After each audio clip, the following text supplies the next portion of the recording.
Hey guys, a very warm welcome to all of you Supergrads YouTube channel. Guys, Supergrads हर साल आईपीएमएट इंदौर के और JIPMAT के और जो भी पास्ट ईयर पेपर्स हैं उनके पूरे के पूरे सोल्यूशन वीडियोस आप लोग के लिए हर साल लेकर आता है, राइट?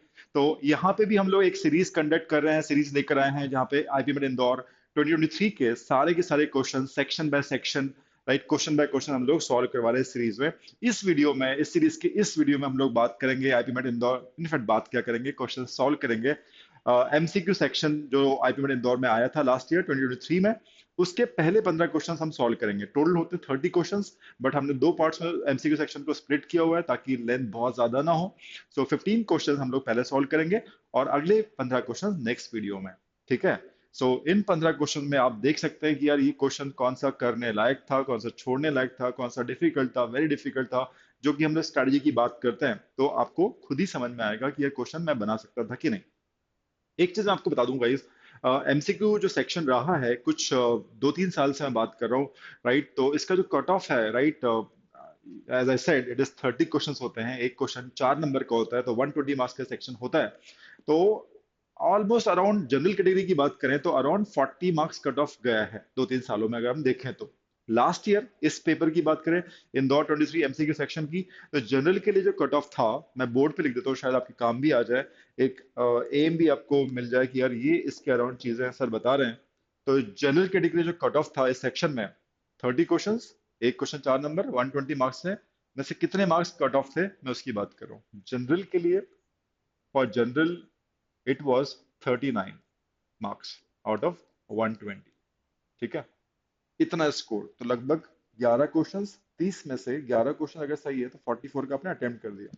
ये कट ऑफ मार्क्स था, मिनिमम मार्क्स जो आप लाते हो या उसके ऊपर लाते हो तो आप उस सेक्शन के लिए कट ऑफ निकाल लेते हो, क्योंकि तीनों सेक्शन की कट ऑफ, क्यूए ऐसे, क्यूए एमसीक्यू और वर्बल एबिलिटी के तीनों की कट ऑफ जब निकालोगे तभी आपको इंटरव्यू कॉल आता है, शॉर्टलिस्ट होते हैं इंटरव्यू के लिए, ये पता होना चाहिए।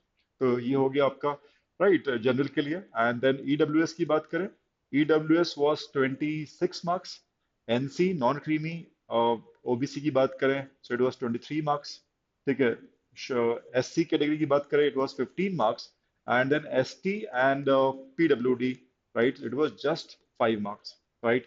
So these were the sectional cutoff of MCQ section. Okay? So इसके हिसाब से आप देख सकते हैं कि यार 120 में से क्या मार्क्स लाने पे हमें मिनिमम मार्क्स क्या लाने पड़े थे इन बच्चों को जिनको शॉर्टलिस्ट हो गए थे। It is not about selection, final selection नहीं है ये। इसमें आप शॉर्टलिस्ट हो जाते हो, आपको इंटरव्यू कॉल आ जाता है तीनों सेक्शंस में अगर आप कट ऑफ मीट करते हो तो। ठीक है? तो देखते हैं। तो 11 क्वेश्चन इस पूरे हम लोग दो वीडियोस रहेंगे एमसीक्यू के, पार्ट 1 पार्ट 2। ये पहला पार्ट है जिसमें हम 1 to 15 क्वेश्चन सॉल्व करेंगे, तो आप खुद देखिएगा। इनफैक्ट जैसे लास्ट वीडियो में मैंने जहां हमने शॉर्ट आंसर सॉल्व किए थे क्वेश्चन, वहां भी आपसे कहा था कि सबसे सही तरीका क्या हो सकता है कि आप साथ में क्वेश्चन सॉल्व करें। वीडियो आप देख रहे हैं, अच्छी बात है, बट पॉज कीजिए, क्वेश्चन रीड कीजिए, जितना भी आपने पढ़ा है उसको आप अप्लाई करें and try to crack the question yourself. ठीक है? एंड देन सोल्यूशन देखो। सबसे अच्छा यही तरीका हो सकता है इन वीडियोस को यूज करने का, राइट? आई होप काफी इमेंस लर्निंग रहेगी इन वीडियोस से जो सुपर गेट्स आप सबके लिए लेकर आए। आप लोग इतनी मेहनत कर रहे हैं तो डेफिनेटली हम लोग भी इतनी मेहनत आप लोग के लिए कर रहे हैं, सो इसका आप डेफिनेटली फायदा उठाएं। ठीक है? सो चलिए without wasting any further time start करते हैं पहले क्वेश्चन से।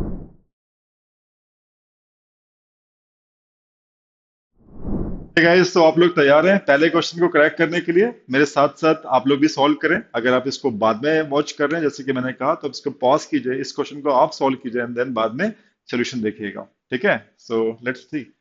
पहला क्वेश्चन गाइस एमसीक्यू सेक्शन का इस पेपर में, मेरे पास जो पेपर था उसमें ये वाला था। इसको रीड करते हैं। If a three digit number is chosen at random, what is the probability that it is divisible neither by 3 nor by 4? अगर हम थ्री नंबर में से कोई एक नंबर चूज करते हैं तो क्या प्रोबेबिलिटी है कि ना ही वो 3 से डिविजिबल हो ना ही वो 4 से डिविजिबल हो? ठीक है? तो प्रोबेबिलिटी का फॉर्मूला क्या होता है? किसी भी इवेंट का प्रोबेबिलिटी का, किसी भी इवेंट के होने की प्रोबेबिलिटी का फॉर्मूला क्या होता है? उस इवेंट के जितने भी फेवरेबल केसेस हैं वो ऊपर लिखते हो आप न्यूमरेटर में, और उस एक्सपेरिमेंट को जब परफॉर्म कर रहे हो, राइट, तो उसमें जितने भी केसेस आ सकते हैं, पॉसिबल केसेस, वो आप डिनोमिनेटर में लिखते हो। ऑल पॉसिबल केसेस डिनोमिनेटर में, फेवरेबल केसेस ऊपर। इनका जो रेशियो होता है प्रोबेबिलिटी कहलाता है। तो आपके पास थ्री नंबर्स कितने होते हैं? थ्री नंबर होते हैं 100 से लेकर 999 तक, 900 नंबर्स होते हैं। तो यू गॉट 900 नंबर्स जो आप पिक कर सकते हो इन ऑल। अगर एक नंबर पिक करना 900 में तो 900 तरीके हैं। बट फेरिएबल क्या है? ना वो 3 का मल्टीपल हो ना वो 4 का मल्टीपल हो। ये आपसे आपका फेयरवेल केस हो गया, तो आपको काउंट करना है। डिनोमिनेटर इज क्लियर 900, ऊपर वाली चीज हमको निकालनी है। तो neither 3 nor by 4, neither divisible by 3 nor by 4। उसका तरीका क्या होता है, आपको अगर निकालना है number of numbers which are neither, पूछता है जब भी नीदर डिविजिबल या मल्टीपल बोल दो, neither multiple of 3 nor multiple of 4, ऐसा जब पूछता है तो हम लोग क्या करते हैं, इधर निकाल लेते हैं। Right, so total minus either कर लेते हैं, total minus numbers which are either multiple of 3 और मल्टीपल ऑफ 4, हम ये निकाल लेते हैं और टोटल में से उसको माइनस कर देते हैं, तो नीदर आ जाएगा। सो टोटल तो मुझे पता है 900, टोटल नंबर्स है 3 के। राइट, वो नंबर्स मुझे कैलकुलेट करना है जो 3 के या 4 के हों, उसका एक फॉर्मूला होता है, and that formula goes like this. आपको अगर पता हो सेट थ्योरी का जो फॉर्मूला होता है, it says multiple of 3 count कर लो प्लस मल्टीपल ऑफ 4 काउंट कर लो, इसमें से जो भी कॉमन मल्टीपल्स होंगे उसको एक बार माइनस कर दो। कॉमन मल्टीपल मतलब 3 4 का एलसीएम 12 होता है, 12 का मल्टीपल आप निकाल के माइनस कर दो। ठीक है, तो ये बात पूरी की पूरी 3 नंबर्स की हो रही है ना, all 3 numbers. That means start up कर रहे हो 100 से और जाओगे कहाँ तक, 999 तक जाओगे। ठीक है, इसके बीच की वो बात कर रहे हैं। ठीक है, सो ये हम लोग निकाल रहे थे, हमारे फेयरवेल केस की बात कर रहे हैं, this is all farewell, neither बोला तो हमारा फेयरवेल केस चल रहा है। ये अगर पूरा सॉल्व कर लिया तो हमारा न्यूमरेटर का वैल्यू आ जाएगा। डिनोमिनेटर तो 900 है ही, हमें पता है। ठीक है, तो वी कैन डू दैट। सो देखते हैं M3 कैसे निकालेंगे। M3 कितना आएगा एक बार निकाल लेते हैं। M3 अलग से निकाल लें यहाँ पे वैल्यू, लेट्स सॉल्व दिस। अलग से निकाल लेते हैं M3 कितना आएगा, मल्टीपल ऑफ 3 कितने होंगे, मल्टीपल ऑफ 3। सो 999 तक, अगर 1 से लेकर 999 तक देखें, सो 999 डिवाइड बाई 3 करोगे तो 3 आ जाएगा, और उसमें से हमें 28 नंबर्स हटाने हैं, 1 से लेकर 99 तक कितने आ जाएंगे, 33 हो जाएंगे। ठीक है, तो ये हमने हटा दिया, तो ये होगा 300। ठीक है, तो M3 हमें मिल गया। M4 देख लेते हैं। M4, तो 999 तक आप जाओगे तो 249 हो जाएंगे, 1 से लेके 999 तक, इसको डिवाइड कर दिया अपने 4 से तो 249 आएगा। इंटीग्रल वैल्यू इतने मल्टीपल्स माइनस 100 से पहले पहले 24 हो जाएंगे। ठीक है, 24 अपने माइनस कर दिए, तो ये कितना आ रहा है देख लेते हैं, इट इज 225, ये आ रहा है। ठीक है, अब M12 निकाल लेते हैं। M12, तो 1 से लेके 999 तक करोगे, राइट, सो 83 हो जाएंगे। राइट, उसमें से माइनस करेंगे, सो 8 माइनस कर देंगे। करेक्ट, सो 83, 3 गए 5, 75 हो जाएंगे। ठीक है, तो ये हमें वैल्यूज मिल गई, यहाँ पे पुट अप करते हैं। तो ये 900 था, माइनस M3 निकालना है, 300 प्लस 225, राइट, माइनस 75। क्लियर, देखते हैं इसको सॉल्व करके कितना आ रहा है। माइनस दिस इज कितना, 25, 50, 150, 450 आ गया, 450। तो 900 में 450 जाएगा, तो 450 ऐसे नंबर्स होंगे 3 के जो कि neither multiple of 3 nor by 4 होंगे, तो 450 आ गए। मतलब 450 आर फेयरेबल एंड टोटल इज 900, तो फ्रैक्शन कितना हो जाएगा, प्रोबेबिलिटी कितनी हो जाएगी, हाफ हो जाएगी, है ना। बस ये 450 आ गया, नीदर वाला केस 450 हो गया, और ऑल पॉसिबल जो हो सकते हैं पिक करने पे, probability of the event can be find like this, ये आपका आंसर हो जाएगा। ठीक है ना।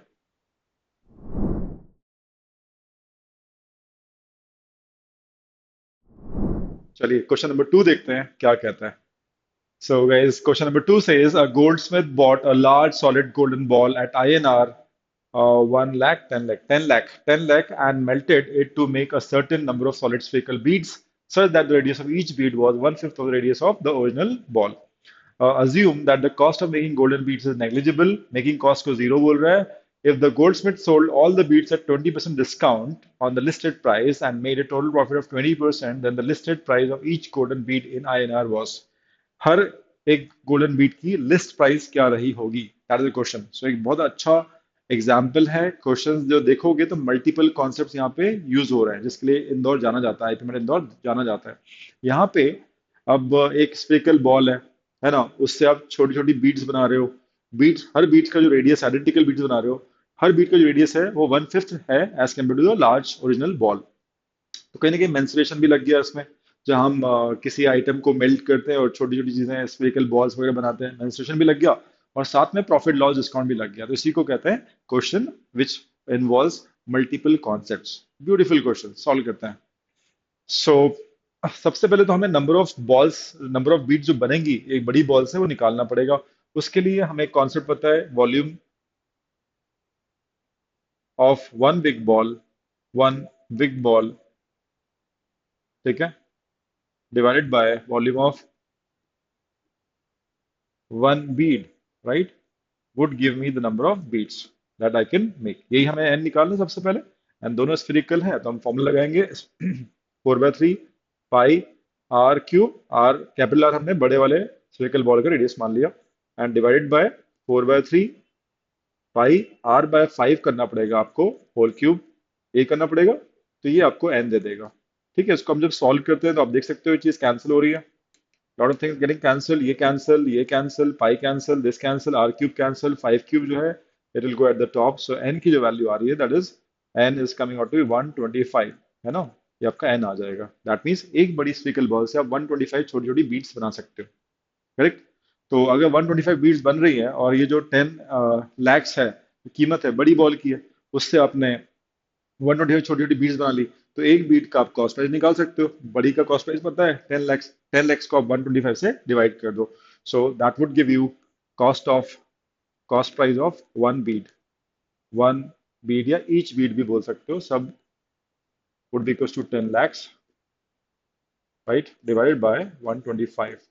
ठीक है, तो that will come as 8,000 rupees. ठीक है, तो एक बीट की जो कॉस्ट है वो 8,000 है। ठीक है, अब हम लोग प्रॉफिट लॉस डिस्काउंट कॉन्सेप्ट को यूज करते हैं और देखते हैं कि लिस्ट प्राइस क्या रहेगी एक बीट की। ठीक है, कॉस्ट प्राइस हमको मिल गई, तो कॉस्ट प्राइस 8,000 है। इस लाइन को आप ध्यान से पढ़ो, तो उसने कहा है Goldsman sold all the beads at 20% discount. एक तो हमारे लिए इंपॉर्टेंट चीज है कि 20% डिस्काउंट में बेचा। डिस्काउंट हमेशा हम लिस्ट प्राइस के ऊपर देते हैं, तो लिखा भी हुआ ऑन द लिस्टेड प्राइस। ठीक है, and made a total profit of 20%। अगर सारी बॉल्स को बेच के 20% प्रॉफिट कमा रहा है तो एक बॉल के ऊपर भी 20% ही कमाएगा, सीधी सी बात है ना, तो प्रोपोर्शनेट रहेगा वो। तो हम एक बॉल के हमें लिस्ट प्राइस निकालना, तो एक प्राइस एक बॉल के ऊपर ही हम काम कर रहे हैं। एक बॉल का कॉस्ट प्राइस हमको पता है रुपीज INR 8,000। तो अब क्योंकि ये बात बोली गई है and made a total profit of 20%, ये जो बात कही गई है, तो आपने जब प्रॉफिट लॉस अकाउंट टॉपिक पढ़ा होगा तो आपको पता है कि प्रॉफिट परसेंट हमेशा कैलकुलेट किया जाता है कॉस्ट प्राइस के ऊपर, और डिस्काउंट हमेशा दिया जाता है लिस्ट प्राइस के ऊपर। अभी फिलहाल हमें एक जो प्राइस पता है एक बीट की, that is cost price, it is 8,000 rupees. उससे कनेक्ट करता हुआ हमें प्रॉफिट परसेंट पता है 20%, तो सीपी पता है, प्रॉफिट परसेंट जितना हुआ है वो पता है, तो उससे हम सेलिंग प्राइस एक बीट की निकाल सकते हैं। ठीक है, सो अप्रोच वही करते हैं, let us find out the SP of one bead. Cost price पता है, राइट, तो SP of the bead, one bead would be equal to what, cost price 8,000 है, ठीक है, और उसका 20% प्रॉफिट हो रहा है, that is 1.2 times of cost price. 1.2 times of cost price would be the selling price, तो 12 8 96 होता है, 9,600 रुपये पे बेचा होगा। 9,600 पे बेचा होगा, सेलिंग प्राइस 9,600 रही होगी। बट ये जो 9,600 सेलिंग प्राइस रखी है वो 20% डिस्काउंट ऑफर करने के बाद है। तो आप ये भी बोल सकते हो जो सेलिंग प्राइस है that is 80% of your list price बोल लो या मार्क प्राइस बोल लो, जो भी आप कह सकते हो। लिस्ट प्राइस मार्क प्राइस एक ही बात है। लिस्ट प्राइस ऑफ निकालना है तो हमने ये लिख लिया, राइट, लिस्ट प्राइस का 20% रिड्यूस करके आपने सेल किया, तो लिस्ट प्राइस का 80% जो होगा वही सेलिंग प्राइस होगा। सेलिंग प्राइस हमें पता ही है, यहाँ पे सब्स्टिट्यूट कर दो, 9600 डिवाइड बाय 80%, 80% 0.8 होता है, डिवाइड बाय 0.8 कर दोगे तो आपको लिस्ट प्राइस एक बीट की आ जाएगी। लिस्ट प्राइस पर bead you can find out, ये हमें निकालना भी है। 96 डिवाइड बाय 0.8 करोगे 1200 आ जाएगा, 12,000। ठीक है, that is cost price and that is your, not cost price, list price, I am sorry, list price, that is your answer. ठीक है,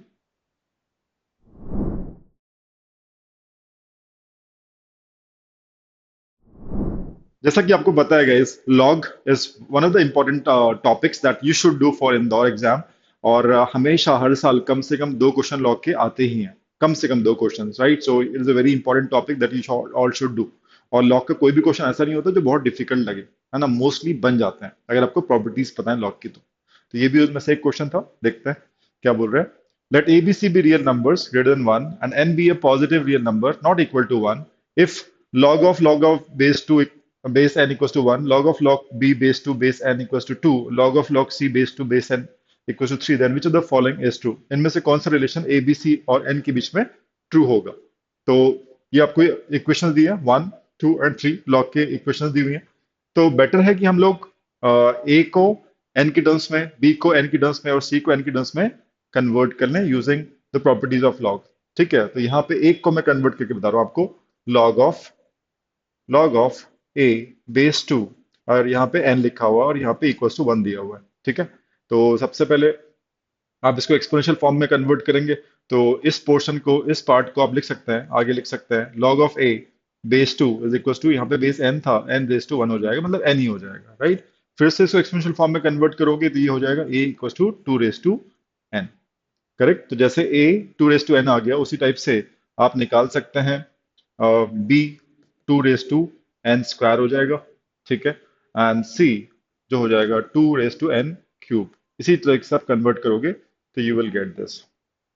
फाइन, अब आपको पता करना है कि इसमें से कौन सा रिलेशन ट्रू होगा। अब आपको ए बी सी की वैल्यूज मिली गई हैं, a is 2 raise to N, b 2 raise to N square, c is 2 raise to N cube, right. तो ये जैसे हमने कन्वर्ट किया था, ए रेस टू 2 एन यहाँ लिख देते हैं जो हमें मिला है, a raise to a equal to 2 raise to n. तो ए बी सी हमको मिल गया, सिर्फ ऑप्शन में सब्स्टिट्यूट करके चेक करना है कि एलएचएस आरएचएस कौन सा सेटिस्फाई हो रहा है। ठीक है, तो पहला ए ऑप्शन हम लोग चेक करते हैं, ए ऑप्शन को चेक करते हैं। ए रेस टू एन बोला है, तो ए रेस टू एन के लिए 2 रेस टू एन, राइट, और रेस टू एन ऐसे ही करोगे, A raise to N, A को आपने 2 रेस टू एन लिख दिया, पावर एन है, plus B raise to N, B की जगह आपने 2 रेस टू एन स्क्वायर लिखा, रेस टू एन, राइट, और इक्वल टू आप चेक कर रहे हो सी रेस टू एन, मतलब 2 raise to N cube raise to N. आपको चेक करना है कि ये एलएचएस और आरएचएस इक्वल है या नहीं। तो इसको आप चेक कर सकते हैं, और ब्रैकेट खुलेगा तो एन एन मल्टीप्लाई हो जाएगा, तो एन स्क्वायर हो जाएगा, 2 रेस टू एन स्क्वायर। यहाँ पे एन स्क्वायर और एन मल्टीप्लाई होंगे तो एन क्यूब हो जाएगा, और यहाँ पे 2 raise to N, N cube और एन मल्टीप्लाई होंगे तो एन रेस टू पावर 4 हो जाएगा, राइट। तो even if you take N 2 raise to N square common, LHS would not be coming equal to RHS. तो ए तो option नहीं है, चेक करते हैं B option, A raise to N plus B बोला है, ए रेस टू एन बोला है सबसे पहले, ए रेस टू एन, तो आपने लिखा ए की जगह 2 रेस टू एन, उसकी पावर एन, ये हो गया आपका a raise to N, plus B बोला है अकेला, ओनली बी, बी मतलब 2 रेस टू एन स्क्वायर। ठीक है, तो ये आपने ब्रैकेट के अंदर टर्म लिख दिया, और यहाँ पे होल पावर एन लगा हुआ है, ये आपका एलएचएस हो गया। आरएचएस में ए इंटू सी है, मतलब दिस इंटू दिस करेंगे, तो 2 raise to N multiplied by 2 raise to N cube. ठीक है, तो सिर्फ चेक करने की एलएचएस आरएचएस इक्वल आ रहा है या नहीं आ रहा है। तो यहाँ पे एन इंटू एन हो जाएगा, 2 रेस टू, ब्रैकेट खोलोगे, n into n is n square, तो ये 2 रेस टू एन स्क्वायर हो गया, प्लस 2 रेस टू एन हो गया। ठीक है, एन स्क्वायर ऑलरेडी दिया ही हुआ है, बी की value, and this is whole raise to power N. ठीक है, तो ये बेसिकली अगर देखा जाए तो 2 raise to N square plus 2 raise to N square, तो ट्वाइस हम बोल सकते हैं, यहाँ पे स्पेस है तो यहाँ पे मैं सॉल्व कर रहा हूँ, twice of 2 raise to N square, और इसकी होल पावर एन, ब्रैकेट खुलेगा तो ये आ जाएगा 2 raise to n into 2 raise to N cube. तो ये हमारा एल एच एस है, basically this your L H S, right. तो 2 raise to n into 2 raise to N cube, और R H S 2 raise to n, 2 raise to N cube, तो ये बिल्कुल equal आ रहा है, तो यही हमारा आंसर हो जाएगा, राइट। आगे चेक करने की जरूरत नहीं है, अगर आगे चेक करोगे तो भी इक्वल नहीं आएगा, B is the right answer.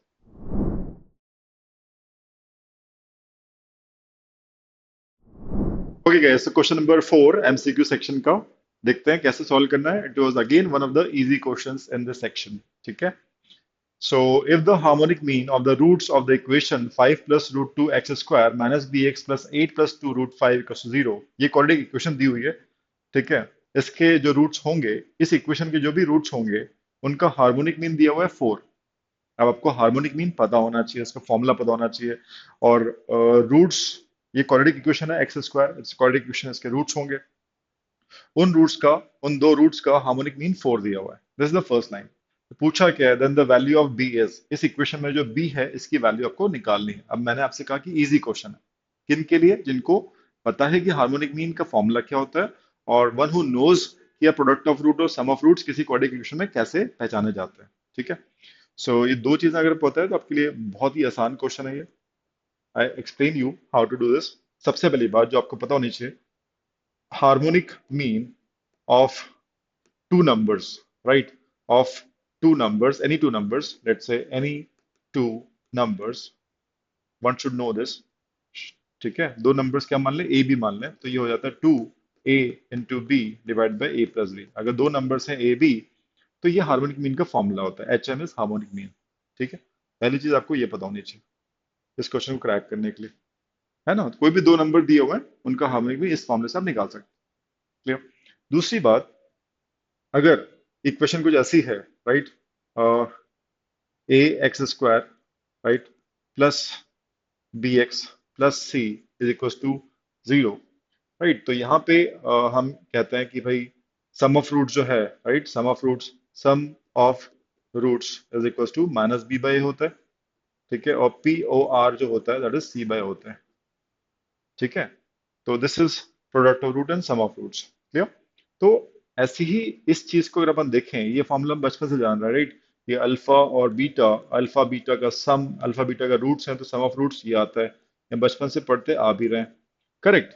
और प्रोडक्ट इज सी बाय, तो ये हमें पहले से ही पता है, 10th क्लास में आपने ये चीज पढ़ी हुई है, राइट? तो यहाँ पे सबसे पहले उसने बोला फोर क्या है, four is harmonic mean of the roots of this equation. तो रूट्स ऑफ दिस इक्वेशन को आप अल्फा बीटा मान लेते हैं। तो अल्फा बीटा का रूट्स हैं, तो उसके हिसाब से क्या हुआ, जो रूट्स हैं उनका हार्मोनिक मीन, तो यहाँ पे ए बी की जगह आप अल्फा बीटा डाल दो, twice of alpha beta divide by alpha plus beta, है ना? ये हार्मोनिक मीन का फॉर्मूला है, and this is given as what, four. ठीक है, तो फोर इस टू से कैंसिल हो जाएगा, तो अल्टीमेटली यहाँ से इसको हटा देते हैं, यहाँ पे टू कर देते हैं, four divide by two is two, तो ये हमको मिल गया। अब जो प्रोडक्ट ऑफ रूट्स हैं, है ना, वो प्रोडक्ट ऑफ रूट कैसे निकालते हो, सी डिवाइड बाई, यहाँ पे सी क्या है, अब ये पूरा आपको सी लेना पड़ेगा, और एक है एक्स स्क्वायर का जो कोएफिशिएंट होता है उसको ए बोलते हो, तो this upon this would be C by product of roots. यहाँ पे रिप्लेस कर देते हैं, तो यहाँ पे आपने लिखा 8 प्लस 2 root 5, right, divided by A 5 plus root 2, ये आपका हो गया प्रोडक्ट ऑफ रूट। फिर आएगा आपका sum of roots, sum of roots का फॉर्मूला आपको पता है, माइनस बी बाय, तो डिवाइडेड बाय, माइनस का साइन आता है और फिर आप बी लिखते हो, तो नेगेटिव नेगेटिव बी कैंसिल हो जाएगा, तो ये बी हो जाएगा। ठीक है, माइनस का साइन है और फिर बी लिखोगे, b itself is negative b, minus minus plus, divide by a तो आपका ये 5 plus root 2, it is same thing. तो ये आपका हो गया प्रोडक्ट ऑफ रूट, ये हो गया sum of roots, and this equals to what, 2। What is getting cancelled, denominator cancel हो रहा है, ये आपका कैंसिल हो रहा है, 5 प्लस रूट 2 ये भी है, 5 प्लस रूट 2 ये भी है, करेक्ट? तो 8 प्लस 2 root 5 divide by B equals to 2 हो गया, बी को क्रॉस मल्टीप्लाई किया, 2 को इधर लेकर आए, तो बी की वैल्यू हमें दिख रही है, right? B would be equals to what, half of 8 प्लस 2 रूट 5, कितना हो जाएगा, इट इज 4 प्लस root 5 is the value of B. इतना ही इजी क्वेश्चन था ये, अगर आपको बेसिक्स पता है तो, राइट? This C option.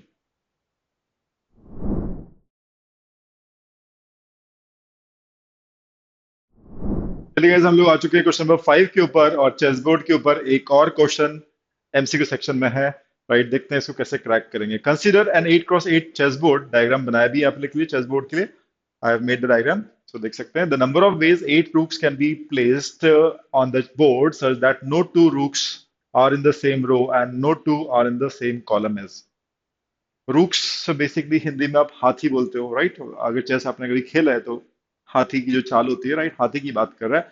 8 अगर हाथी हैं, राइट, कुछ मेंशन नहीं किया है इसने, right, so will be consider all them identical, right? Otherwise वो दे मेंशन करता, कलर वगैरह अलग होते तो मेंशन करता। यहाँ पे 8 रूक्स हैं and we have to take it identical, right? सारे एक ही कलर के हैं, all blacks, let's say all white, whatever, ठीक है, एक ही कलर के लेके चलना पड़ेगा। The number of ways 8 rooks can be placed, वैसे कितने रूक्स होते हैं, दो ब्लैक होते हैं, दो व्हाइट होते हैं, चार होते हैं, राइट? बस उसने अगर 8 बोला हुआ है एक्सप्लिसिटली, तो हम लोग उसको अलग अलग कलर के मान के नहीं चल सकते, कि अदरवाइज दे हैव मेंशन। अभी हम एक ही कलर के 8 रूक्स, 8 हाथी लेके चल रहे हैं, वो 8 हाथियों को ऐसे प्लेस करना है कि कोई भी दो हाथी एक रो या एक कॉलम में ना आए। तो हम किसी एक हाथी की बात कर रहे हैं, ध्यान रखिएगा, आइडेंटिकल है सारे के सारे, ये लेके चलना पड़ेगा, यू कंसीडर दैट, राइट? और उसके बाद ये क्वेश्चन सॉल्व कर सकते हैं as per the options given to you, right?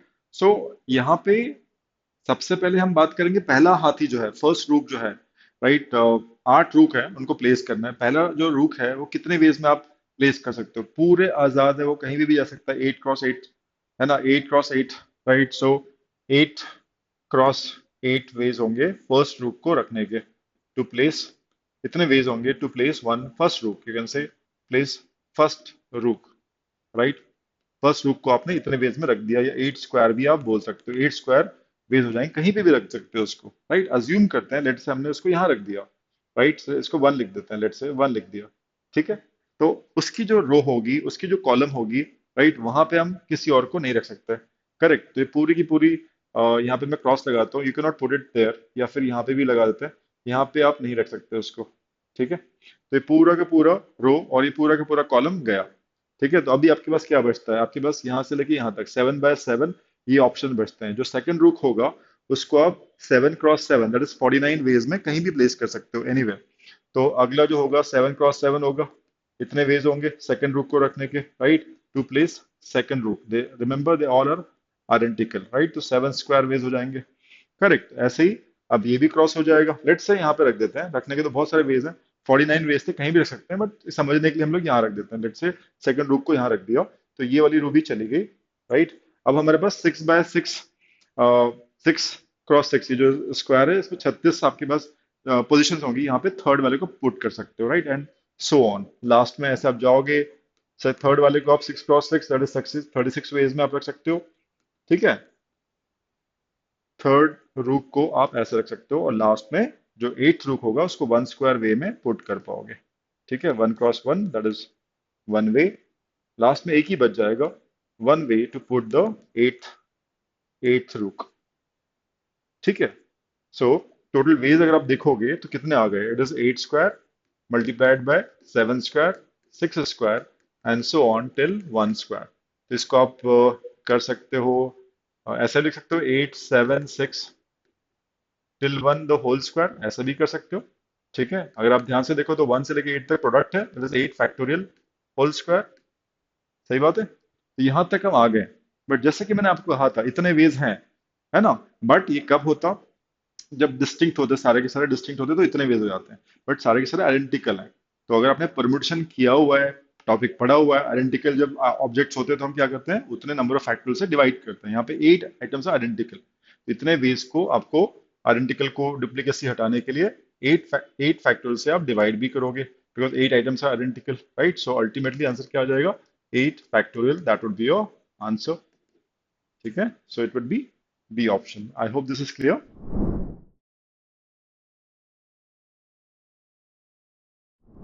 Okay guys, so question number 6, inequality का ये क्वेश्चन है, और इनइक्वालिटी के जो बेसिक कॉन्सेप्ट्स होते हैं, right, if you really very good at that, so ये क्वेश्चन आपको बिल्कुल डिफिकल्ट नहीं लगेगा। इनइक्वालिटी शायद पहली क्लास या दूसरी क्लास में इस टाइप के क्वेश्चंस क्लास में किए जाते हैं, राइट। सो बहुत इजी है, क्रिटिकल पॉइंट्स निकालिए, या वेवी कर्व मेथड से क्वेश्चन बहुत आराम से क्रैक हो सकता है, ठीक है। सो लेट अस सी गाइस, इस क्वेश्चन को ऐसे करना चाहिए था, the set of all real values of x satisfying this inequality, x square x plus 1 whole divided by x minus 1 2x plus 1 whole cube greater than 0। तो जो left hand वाला expression है जीरो से बड़ा आना चाहिए, तो x की ऐसी कौन सी रेंज होगी, x की जो वैल्यूज है किस रेंज में आएगी, ये आपको ऑप्शन दिया है, किस रेंज में x की वैल्यू आएगी, so that this inequality will hold true. तो करने का जो तरीका होता है, राइट, इसमें जो कैच था, बस कैच ये था कि यहाँ पे एक्स स्क्वायर, यहाँ पे जो टर्म है, राइट, यहाँ पे एक्स की पावर इवन है, ठीक है। तो क्रिटिकल पॉइंट्स अदरवाइज तो स्टूडेंट निकाल लेते हैं, बट ये आपको ध्यान रखना चाहिए कि कोई एक्सप्रेशन है जिसकी पावर अगर 2 है 4 है, राइट, तो उस क्रिटिकल पॉइंट पे जो कर्व है वो उसका साइन उसके लेफ्ट साइड में और उसके लेफ्ट साइड में और राइट साइड में सेम रहता है, it do not change. Otherwise power odd हो पावर 1 हो तो साइन उस पॉइंट क्रिटिकल पॉइंट के लेफ्ट राइट में चेंज होता है, बिकॉज कर्व है ना, नीचे से ऊपर जाता है, ऊपर से नीचे आता है। बट अगर पावर 2 4 6 कुछ भी है, उस क्रिटिकल पॉइंट पे लेफ्ट साइड में और राइट साइड में जो फंक्शन होता है उसका साइन सेम रहता है। तो इसको कैसे करते हैं देखिएगा, सबसे पहले इसमें जो काम है वेवी कर्व से इसको सॉल्व करेंगे, बट ये फंडा ध्यान रखिएगा। सबसे पहला काम है क्रिटिकल पॉइंट्स निकाल लीजिए। क्रिटिकल पॉइंट्स कैसे निकालते हैं, जो भी आपको फैक्टर्स दिख रहे हैं ऊपर नीचे इस एक्सप्रेशन में जो भी फैक्टर्स दिख रहे हैं उसको इक्वेट करेंगे जीरो से, एंड क्रिटिकल पॉइंट्स निकालेंगे, उसके बाद वेवी कर्व हम लोग बना लेंगे, राइट। एक्स स्क्वायर, सबसे पहले एक्स स्क्वायर, है ना, जीरो कब होगा, X equals to zero, X जब जीरो होगा तो एक्स स्क्वायर जीरो हो जाएगा, राइट। तो पहला ये क्रिटिकल पॉइंट अब बने, इसको जीरो मान लिया, पहला ये हो गया, इसको मैं बॉक्स में बंद कर रहा हूँ बिकॉज इसके लेफ्ट और राइट में साइन चेंज नहीं होता है कर्व का, बिकॉज पावर 2 है। एक्स प्लस वन, यहाँ पे पावर 1 है, यहाँ 1 है, यहाँ 3 है, सब में आपको क्रिटिकल पॉइंट्स में लेफ्ट राइट में साइन चेंज होता है फंक्शन का। एक्स कितना आया, इसको इक्वेट किया आपने जीरो से, एक्स की वैल्यू आएगी -1। ये सेकंड क्रिटिकल पॉइंट हो गया। फिर इसको इक्वेट किया x-1 को जीरो से, तो एक्स की वैल्यू आ जाएगी 1। एंड 2x+1 अंदर जो ब्रैकेट के हैं, 2x+1 को जीरो से इक्वेट करोगे तो फोर्थ क्रिटिकल पॉइंट मिल जाएगा -12। X is equal to -1/2, but power odd है तो है ना, लेफ्ट राइट में साइन चेंज होगा। But X equal to zero जब आप प्लॉट करोगे तो जीरो के राइट में, जीरो के लेफ्ट में जो आपका फंक्शन होगा उसका साइन चेंज नहीं होता है, पावर इवन जब भी रहे। Okay, so let me draw the wavy curve. So let's say this is your x-axis, ठीक है। यहाँ पे आप जीरो ले लेते हैं, दिस इज जीरो। -1 को कहीं यहाँ ले लेते हैं, दिस इज लेट से -1। और एक 1 भी है तो लेट से 1 यहाँ ले लेते हैं, दिस इज 1। एंड -12 कहीं यहाँ पे आ जाएगा। ये हमने क्रिटिकल पॉइंट्स को प्लॉट कर दिया, है ना। तो ये एक एनसर्कल कर लेते हैं इनको, ठीक है। अब आपको चेक करना है, अब आपको चेक करना है कि x की कौन सी वैल्यू है जो इसको इनइक्वालिटी को सेटिस्फाई करेगा। तो कैसे कर सकते हैं, हम कोई भी एक रैंडम नंबर लेंगे, राइट। उससे हमें पता चल जाएगा कि वो एक्सप्रेशन उस वैल्यू के लिए पॉजिटिव है नेगेटिव है। लेट्स से हम राइट मोस्ट पे जाते हैं और 1 से बड़ा कोई भी एक नंबर लेते हैं, लेट्स से 2 ले लेते हैं फॉर एग्जाम्पल, ठीक है। 2 कहीं यहाँ पे आएगा। तो लेट अस ट्राई कि 1 से बड़ा एक हम वैल्यू ले रहे हैं x=2 और सब्स्टिट्यूट कर रहे हैं इसमें। तो इस एक्सप्रेशन, ये जो एक्सप्रेशन है, राइट, इसका साइन क्या आ रहा है, क्या ये सेटिस्फाई कर रहा है 2 पे। चेक करते हैं, प्लग इन कीजिए 2 और चेक करते हैं, right. So put x=2 in this inequality and check. तो 2 स्क्वायर 4 हो गया, 4 + 1 5 हो गया। नीचे 2 - 1 is positive and 2 to the 4 + 1 5 का होल क्यूब इज 125। तो हमें सिर्फ साइन से मतलब है, राइट, क्वांटिटी नहीं देखनी है। एंड पूरा ऊपर नीचे पॉजिटिव है तो पूरा एक्सप्रेशन पॉजिटिव है, मतलब it would B greater than zero. Zero से बड़ा होगा, पक्की बात है। तो हमने लिख दिया this is yes, this is greater than zero. तो अगर 2 के लिए फंक्शन पॉजिटिव है तो 1 से बड़े हर वैल्यू के लिए पॉजिटिव रहेगा। तो हम डायग्राम कुछ ऐसा बना सकते हैं, राइट। जो फंक्शन का कर्व होगा कुछ ऐसा रहेगा, यहाँ पे सब पॉजिटिव रहेगा, फंक्शन का जो ग्राफ रहेगा इट विल ऑल पॉजिटिव। और वो नीचे की तरफ अगर ऐसे देख रहे हो तो नीचे की तरफ आएगा। वैसे आइडियली हम ऐसे बढ़ते हैं, बट अगर पीछे आ रहे हो तो 1 तक ऐसा रहेगा, फिर नीचे जाएगा वो, ठीक है। तो alternate positive negative critical points की होता है। आपका क्रिटिकल पॉइंट 1 है, ठीक है, उसकी पावर क्या थी यहाँ पे, ठीक है, इसकी पावर 1 थी। तो 1 के राइट साइड में, 1 के लेफ्ट साइड में साइन फंक्शन का चेंज होता है, बिकॉज जीरोज होते हैं ये। तो यहाँ से नीचे आएगा, यहाँ पे कट करेगा बिकॉज ये रूट्स है, ठीक है। यहाँ पे नीचे जाएगा, फिर ये नेगेटिव रहेगा फॉर श्योर। फिर जीरो, मैंने आपको कहा था जीरो पे, जीरो के राइट साइड में, जीरो के लेफ्ट साइड में साइन चेंज नहीं होगा, because power is even, right, concept है। तो ये ऐसे ही चलेगा, नो चेंजेस। फिर ये ऊपर जाएगा, फिर ये नीचे जाएगा, कुछ ऐसा, ठीक है। तो हमें सिर्फ पॉजिटिव वैल्यू हमें चाहिए थी। तो फंक्शन पॉजिटिव कहाँ से कहाँ है, -1 हाफ के बीच में फंक्शन इज पॉजिटिव, एंड 1 से इन्फिनिटी के बीच में इट इज पॉजिटिव। तो जो रेड वाले निशान है उसके लिए x का रेंज क्या आ रहा है, -1 to half, negative half, and union it is 1 to infinity. तो हमारा ऑप्शन 4 डी ऑप्शन सेटिस्फाई कर जाएगा, दिस वुड बी राइट, ठीक है। तो आप चाहे तो और कोई वैल्यू लेके भी चेक कर सकते हैं, -1 और -1 -हाफ के बीच में वैल्यू लेके देख लीजिएगा, ये एक्सप्रेशन रख के देखिएगा पॉजिटिव आएगा। आप चाहें तो और कंफर्म कर सकते हैं, -1 से लेफ्ट साइड में कुछ लेके देखिए, -2 लेके देखते हैं, आपको श्योरली वो नेगेटिव मिलेगा। So put x=-2। तो -2 आप यहाँ लोगे तो फंक्शन नीचे नेगेटिव आएगा। -2 के लिए नेगेटिव है, मतलब -1 से हर वैल्यू के लिए लेफ्ट साइड में जो भी वैल्यू आएंगी हर एक के लिए इट वुड बी नेगेटिव। करके देखें, -2 का square it is +4, right, and -2 + 1 is -1, -2 -1 is -3, and यहाँ कितना हो जाएगा, -2 × 2 इज -4 + 1 -3, तो -3 की पावर 3, तो -27 हो जाएगा, ठीक है। तो ये जो पूरा आप साइन साइन देखोगे तो नीचे नेगेटिव नेगेटिव पॉजिटिव हो जाएगा, बट ऊपर माइनस है। तो ये पूरा एक्सप्रेशन जो आ रहा है ना, it is not greater than zero, it is a negative expression. ये नेगेटिव, ये ग्रेटर देन जीरो नहीं है, नेगेटिव है ये, ठीक है। आप देख सकते हो फंक्शन नीचे जा रहा है, नेगेटिव साइड जा रहा है, ठीक है। तो ये फेल हो रहा है, it will not be part of solution, ठीक है। तो सोल्यूशन का पार्ट क्या होगा, जहाँ पे फंक्शन, ये पूरा अगर फंक्शन मान लें, राइट, तो फंक्शन जीरो से बड़ा होना चाहिए। तो किन वैल्यूज के लिए फंक्शन जीरो से बड़ा आ रहा है, जहाँ पे y एक्सिस के ऊपर है वो, x एक्सिस के ऊपर है वो, राइट। तो x के ऊपर यहाँ पे आ रहा है 1 से इन्फिनिटी और -1 से -हाफ, इसके लिए आपका फंक्शन पॉजिटिव आ रहा है, ग्रेटर देन जीरो है, तो ये आपका सोल्यूशन हो जाएगा, इसका यूनियन आपका सोल्यूशन हो जाएगा, दैट इज ऑप्शन डी। ठीक है।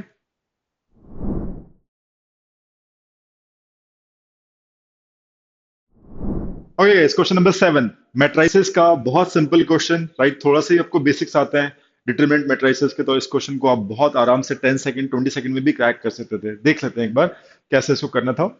So it says if A is a matrice, right, of 2 by 2 order, where A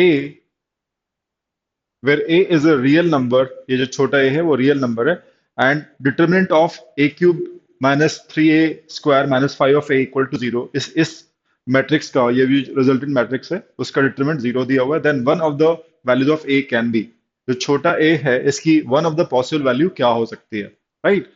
तो हो सकता है कभी आपने डिटरमिनेंट मैट्रिक्स नहीं पढ़ा हो तो आपको लगेगा थोड़ा सा ये क्या क्वेश्चन है, राइट, बट अगर ध्यान से देखा जाए तो ये एक मैट्रिक्स दिया हुआ है, ठीक है, और इस एक्सप्रेशन का डिटरमिनेंट जीरो दिया हुआ है, तो हम लोग क्या कर सकते हैं, determinant DET stand for determinant, so अगर हम इसको ऐसे लिखें, मैट्रिक्स ए का cube minus thrice of matrix A का square minus 5 times of matrix A, determinant लिखा हुआ है, ये हम डिटरमिनेंट का सिंबल लगा दिया और इक्वल्स टू जीरो दिया हुआ है, right. So if I take this matrix A common, right, so I'll get a square minus thrice of a minus 5 times, right, ये हम कर सकते हैं mod इक्वल्स टू जीरो, ठीक है। सो अगर ऐसा है तो हम ये भी बोल सकते हैं, we can always say mod of a multiplied by mod of a square minus 3a minus 5 should be 0. Either of the two determinants should be 0.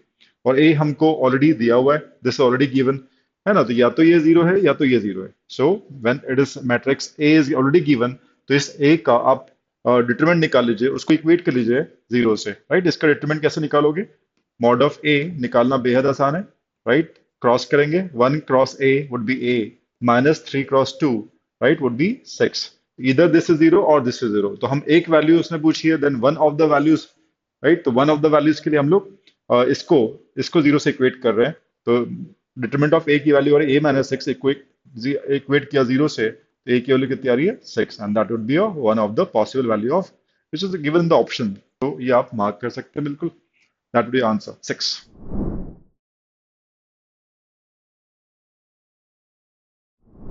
चलिए guys, so let us solve one of the very super easy question that came in MCQ section of Indore 2023. Okay, so ये question number 8 है MCQ का। तो अगर आपको formula पता है SI का specially difference between CI SI, तो आप एकदम से क्रैक कर लोगे within few seconds. I tell you the formula which would be applicable to crack this question, ठीक है, एक बार आप पढ़ते हैं। If the difference between compound interest and simple interest for a certain amount of money invested for 3 years at an annual interest rate of 10% is INR 527, then the amount invested in INR is, ठीक है। तो कितना amount interest invest किया होगा, principal value कितनी रही होगी, वो पूछा गया आपसे। तो अगर आपको फॉर्मूला नहीं पता है तो शायद आप बहुत सोचो विचारो, बट आपको फॉर्मूला पता है, सिंपल इंटरेस्ट कंपाउंड इंटरेस्ट के बीच में जो डिफरेंस होता है 3 साल बाद, वो कितना होता है, किस फॉर्मूले से निकाला जाता है, जो कि हम लोग क्लासेस में ऑलरेडी बताते रहते हैं। Difference between CI and SI after 3 years, after 2 years, formula होता है, डिराइव्ड है फॉर्मूला, बट आपको बस पता होना चाहिए। Compound interest after 3 years, let's say CI3 बोल दें उसको, minus SI simple interest after 3 years, इनके बीच का डिफरेंस का जो फॉर्मूला होता है वो ये होता है, P फॉर प्रिंसिपल, जो कि कैलकुलेट करना है इस क्वेश्चन के अंदर, bracket R percentage whole cube plus twice of R percentage whole square. This is the formula to be applied. आपको डिफरेंस दिया ही हुआ है CSI के बीच में 527, तो यहाँ पुट अप कर दिया 527 INR। P हमें कैलकुलेट करना है, R हमें दिया हुआ है कितना, 3 साल का ये फॉर्मूला है ये, राइट, R हमको दिया हुआ है 10%, सो R 10% है फॉर्मूले में, सो 10/100 पूरा रखना पड़ेगा, percentage means by 100, so to put like this, whole cube plus thrice of 10/100 whole square, right. इसको प्रॉपरली सॉल्व करेंगे, will get the answer. So देखते हैं इसको सॉल्व करके क्या आ रहा है, ये 1/10 हो गया, 1/10 का होल क्यूब 1/1000 हो जाएगा, राइट, थ्राइस ऑफ 1/10 का होल स्क्वायर 1/100 हो जाएगा। इसको और थोड़ा सा सिंप्लीफाई करें, है ना, 1000 हो जाएगा एलसीएम, यहाँ पे 1 ही रहेगा और यहाँ पे 30 हो जाएगा, करेक्ट। तो 527 is equal to P times of 31 divide by 1000 हो गया, तो यहीं पे कर लेते हैं 527 1000 would be cross multiplied, right, and 31 नीचे आ जाएगा। ये आपका आंसर हो जाएगा इसको सॉल्व करके, राइट। 31 527 कैंसिल करोगे, 1 times 31, difference would be 21, 217, 31 into 7 would be 217, right? So 17 times of ये 1000, 17 into 1000 is 17,000. That's the answer, right? So easy था, फॉर्मूला अगर पता है तो few seconds।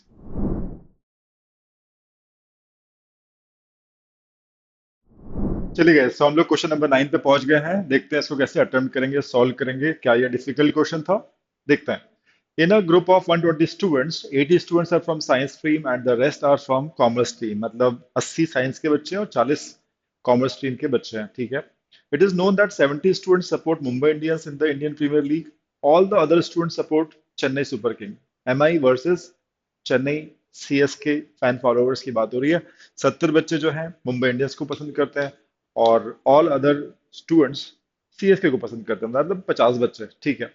70-50 सपोर्टर्स हो गए मुंबई इंडियंस और चेन्नई सुपर किंग्स के रिस्पेक्टिवली, ठीक है। 70-50। The number of science students who are supporters of Mumbai Indians is, option दिए हैं, एग्जैक्ट वैल्यू नहीं दिए, रेंज दी हुई है, राइट।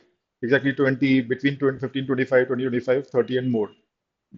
तो अगर हम टोटल स्टूडेंट्स की बात करें, 120 स्टूडेंट्स को स्ट्रीम वाइज अगर ब्रेक करें, स्ट्रीम वाइज अगर हम ब्रेक कर रहे हैं, तो यहाँ पे साइंस का जो बच्चा है, right, that is science stream is 80 and rest is commerce, right, that is 40। तो ये हो गया हमारा ब्रेकअप, है ना, stream wise.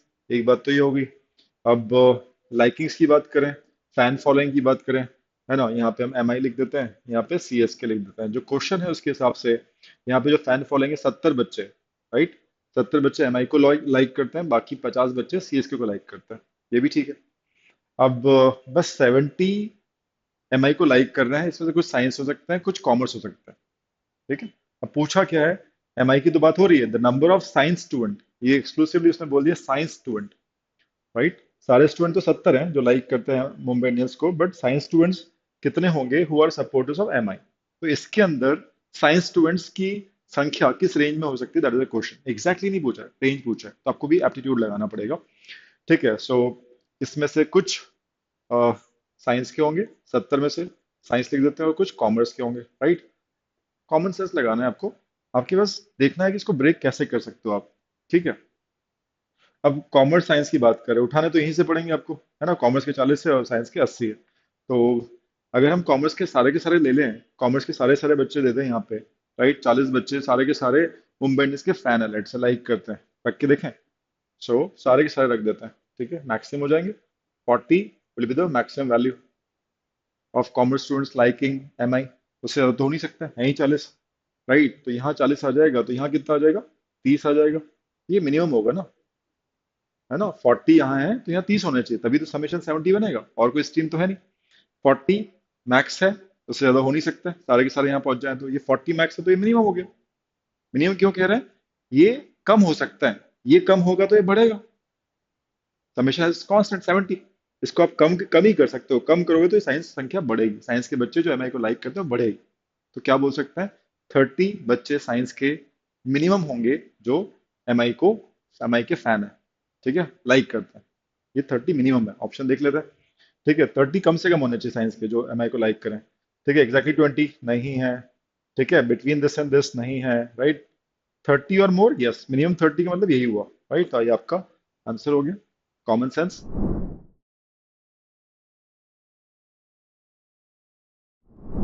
Guys, permutation and combination and probability, right? Very, very important topics, high weightage topics, but level of questions again बहुत ज़्यादा difficult नहीं आते हैं, right? ऐसा कुछ आता है जो बहुत basic होता है, और अगर आप no typical type of questions कर लेते हो और आपके basics बहुत strong है, right? तो आप ये questions type के बना सकते हो, right? This was the question that was there in our worksheet that we share with our student in normal class. Same question was repeated.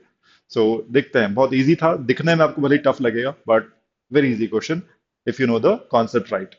The minimum number of times a fair coin, fair मतलब unbiased coin, must be tossed so that the probability of getting at least one head exceeds 0.8। exceeds 0.8 मतलब probability 0.8 से ज्यादा होनी चाहिए, ठीक है। getting at least one head। अब इसके बेसिक्स में क्या आता है, इसके बेसिक्स में आता है कि अगर एक कॉइन को आप टॉस कर रहे हो, तो दो ही आउटकम्स आ सकते हैं, हेड आएगा या टेल आएगा। हेड और इक्वल प्रोबेबिलिटीज होती हैं, राइट? अगर अनबायस्ड कॉइन है, so probability of getting head is equal to probability of getting tail, right? 1/2 होता है, ठीक है? तो ये तो हमें पहले से पता है। दूसरी चीज उसने जो बोला, probability, so that the probability of getting at least one head. अभी एटलीस्ट वन हेड का फंडा बेटर तब होता है, at least one head, probability of getting at least one head, कम से कम एक हेड आ जाए, ठीक है? तो उसका सबसे अच्छा तरीका होता है कि टोटल जो होता है वन, उसमें से probability of getting no heads, right? कोई हेड मिले ही ना हमको, नो हेड्स, आप माइनस कर दें। सबसे अच्छा ये तरीका होता है to get at least one head, कि वो केसेस जहां पे, वो प्रोबेबिलिटी जहां पे हेड्स आ ही नहीं रहे, उसकी प्रोबेबिलिटी निकाल के वन में से माइनस कर दो, कॉम्प्लीमेंट्री हो जाएगा वो, राइट? और ये जो प्रोबेबिलिटी दी हुई है, ये एक्सीड होनी चाहिए 0.8 से।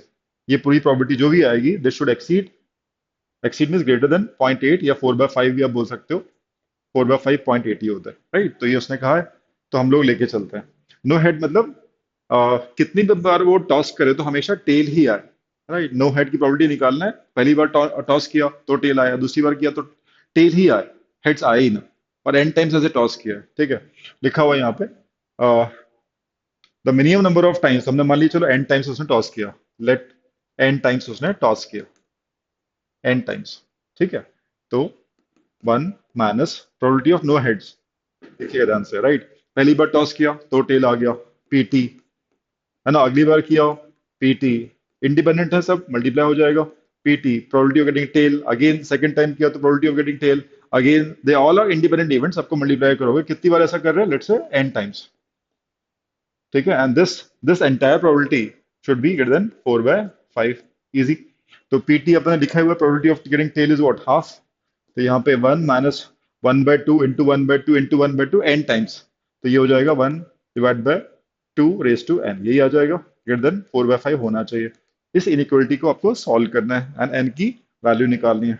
तो 4/5 से को सब्ट्रैक्ट करेंगे बोथ साइड, तो ये इधर आ जाएगा, ठीक है? इसको ऐसा बोल देते हैं, 1 - 4/5 and negative will go that side, right? So ये आ रहा है, और देखते हैं यहाँ पे सॉल्व करते हैं।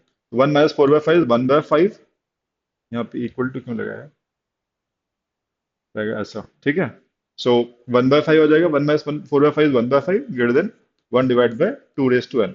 अब इनवर्स लेंगे तो इनइक्वलिटी चेंज हो जाएगी, 5 should be less than 2 raise to N, या फिर आप बोल सकते हो 2 raise to N should be greater than 5। अब आप बताइए एन की वैल्यू क्या होनी चाहिए कि 5 से बड़ा हो जाए, है ना? 2 रेस टू 1 लोगे, 2 रेस टू 1 लोगे तो 2 ही आएगा, which is not satisfying. 2 raise to 2 लोगे 4 आएगा, 4 is not greater.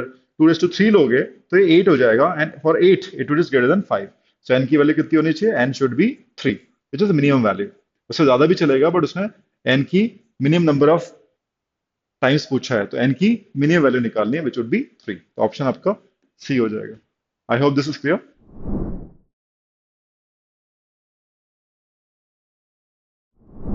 Okay guys, तो हम लोग पहुंच चुके हैं क्वेश्चन नंबर 11 के ऊपर, पॉलिनॉमियल के ऊपर क्वेश्चन है। अलजेब्रा में 6 7 क्लास में हमने सबसे पहले कुछ सीखा था, तो पॉलिनॉमियल सीखे थे, zeros of polynomial and all, right? Polynomial आपको याद होगा अच्छे से, बहुत पहले पढ़े थे। पॉलिनॉमियल के ऊपर क्वेश्चन अभी अभी ही आना चालू हुए हैं इंदौर में, पहले नहीं पूछा करते थे, पिछले 1 2 साल से पॉलिनॉमियल के ऊपर भी क्वेश्चन आने लग गए हैं, ठीक है? सो देखते हैं कैसे करना है ये वाला question. It says a polynomial px leaves a remainder 2 when divided by x minus 1 and a remainder 1 when divided by x minus 2. The remainder when px is divided by x minus 1 into x minus 2, ये product है basically. इस expression से अगर divide करेंगे polynomial को तो reminder क्या आएगा? तो कहीं ना कहीं हम इसको जो हम लोग सीखते हैं यूक्लिड डिवीजन फॉर्मूला, जो हमको पता होता है डिविडेंड डिवाइजर का जो रिलेशन होता है, right? We all know this, वही हम लोग पहले लगाएंगे, अप्रोच उसकी वही होगी। What is that? We all should know it is dividend. जिस नंबर को आप डिवाइड करते हो दैट इज डिविडेंड, जिससे डिवाइड करते हो that is called divisor, right? Into quotient, Q T लिख देते हैं शॉर्ट में, plus R E N that is remainder. ये सभी स्टूडेंट जानते होंगे, right? You all must be knowing aware about this formula relation, dividend equals to divisor into quotient plus remainder, we all know this. तो यहाँ पे जब वो बोल रहा है कि एक पॉलिनोमियल है पी एक्स, तो ये बेसिकली क्या हो गया आपका, डिविडेंड हो गया। इक्वेशन बनाते हैं, पी एक्स, ये डिविडेंड हो गया आपका, leaves the remainder two, remainder two है कब, when divided by x minus one, ये आपका डिवाइजर हुआ। तो डिवाइजर की जगह लिख देते हैं x minus one, x minus one, quotient q, plus remainder कितना, टू, इक्वेशन वन हो गई आपकी। ठीक है, फिर से आगे भी बोल रहा है and a remainder one when divided by x minus two. जब डिवाइजर ये है तो रिमाइंडर वन है। कब? जब इसी को डिवाइड करो, सेम पॉलिनोमियल को डिवाइड कर रहे हो, किससे? एक्स माइनस टू से।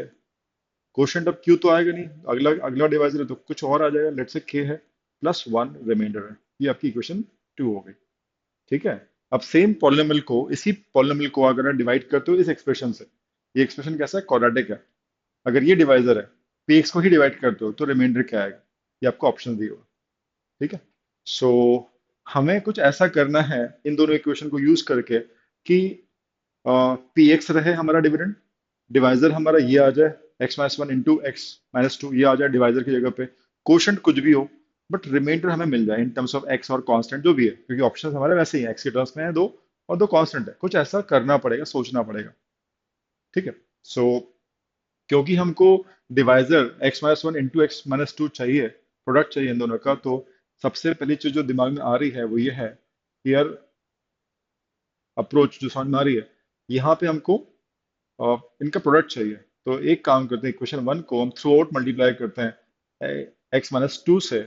थ्रू आउट मतलब लेफ्ट हैंड साइड भी और राइट हैंड साइड भी, पूरी इक्वेशन को हम एक्स माइनस टू से मल्टीप्लाई करते हैं, क्योंकि यहाँ पे वो आ जाएगा x minus one into x minus two आ जाएगा। बाकी जो होगा वो देखेंगे। और सेकंड इक्वेशन होगा एक्स माइनस टू ऑलरेडी है, तो इसको एक्स माइनस वन से मल्टीप्लाई करते हैं। First thing first, logic approach जो समझ में आ रही है वो यही समझ में आ रही है। आगे देखते हैं क्या चीज निकल के आती है। तो x minus two left hand side में मल्टीप्लाई किया। ठीक है, so x minus two into p x हो जाएगा यहाँ पे, इक्वल्स टू ये जो हम चाह रहे थे वो आ ही जाएगा, x minus one into x minus two, q रहेगा ही as it is, plus twice of two x कर दें, two into this two x minus four कर लें, टू टू ज़ा फोर। ठीक है, ये आ गया, इसको हम क्या बोल दें? इक्वेशन थ्री बोल दें। चलो, और सेकंड इक्वेशन को हम इससे मल्टीप्लाई करें एक्स माइनस वन से, तो it is x minus one, ये पी एक्स आएगा। ठीक है, यहाँ पे x minus two into x minus one जो हम चाह रहे थे वो आ ही गया है यहाँ पे। कौन आपका क्वोशंट के रहेगा plus one, one into x minus one ही हो जाएगा, दिस इज फोर। ठीक है, तो थर्ड और फोर्थ इक्वेशन को आप ध्यान से देखिए। ठीक है, इन दो इक्वेशन की हम बात कर रहे हैं। सो अब इनको ऐड करें, सब्ट्रैक्ट करें, क्या करें, किसी से और मल्टीप्लाई करें, सो दैट यहाँ पे क्या आ सकता है जरा सोच के देखते हैं। एक्स को अगर मैं एलिमिनेट करना है, I just want p x to be here, मुझे पी एक्स ही चाहिए यहाँ पे, क्या करें? एक्स शुड बी एलिमिनेटेड, तो इक्वेशन सब्ट्रैक्ट तो होंगी, राइट? सो किस में से किसको माइनस करें, थोड़ा सोच के देखिए। सो यहाँ पे एक्स तो इक्वेशन सब्ट्रैक्ट करेंगे तो एक्स कट जाएगा, राइट? यहाँ पे माइनस टू है, यहाँ पे माइनस वन है। So better you subtract equation three from equation four, right? Equation four minus equation three करते हैं, राइट? बाय डूइंग दिस क्या मिलेगा? इसमें से इसको माइनस कर रहे हो आप, minus of minus plus two हो जाएगा, two minus one is one, x cancel ही हो जाएगा, तो you'll be left with just p x. यहाँ पे पी एक्स ही आएगा, right? I am subtracting third equation from fourth equation, this minus this कर रहे हो, यहाँ पे ये आ जाएगा जो हम चाह रहे थे, तो डिविडेंड हमारा पी एक्स ही रहा। अब इसमें से इसको माइनस करोगे तो ये चीज कॉमन आ जाएगी, ये वाला ये जो चीज कॉमन है, एक्स माइनस वन और एक्स माइनस टू कॉमन है, यहाँ क्या बचेगा? के माइनस क्यू बचेगा। ठीक है, के माइनस क्यू। और एक्स माइनस वन में से इसको माइनस करोगे, x minus one minus of this whole expression, तो माइनस टू एक्स और प्लस फोर हो जाएगा।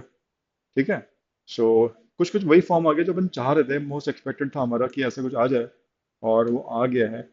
पी एक्स आपका डिविडेंड हो गया, इससे आप डिवाइड करो, ये आपका डिवाइजर हो गया, इनटू ये आपका कोशेंट हो गया, जो भी वैल्यू है कोशेंट हो गया, एंड ये एक्सप्रेशन आपका आंसर होना चाहिए रिमाइंडर, ये आपका रिमाइंडर। इसको आप चाहो तो और सॉल्व कर लो, x minus two x minus x हो जाएगा, फोर माइनस वन थ्री हो जाएगा, तो ये आपका थ्री माइनस एक्स आपका आंसर हो जाएगा, ये आपका रिमाइंडर है, right? Which option is there? B option. I hope this is clear all of you.